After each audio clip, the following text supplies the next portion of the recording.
Mazā Megija krāso zilus matus un lielā Melānija sēž uz kāpnēm un ar kreiso acis šķielē uz Ilvas un Andri.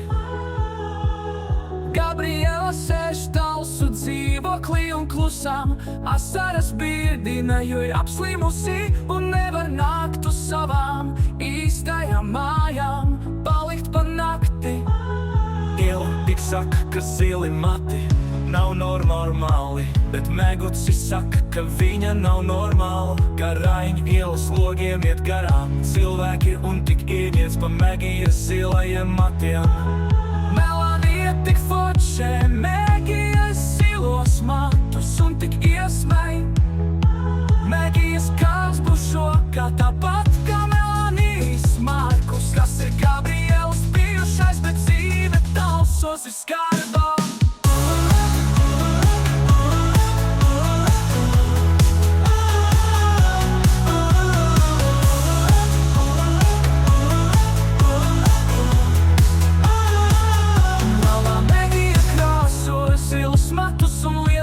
Melānija sēž uz kāpnēm un ar kreiso acis šķielē uz Ilvas un Andri.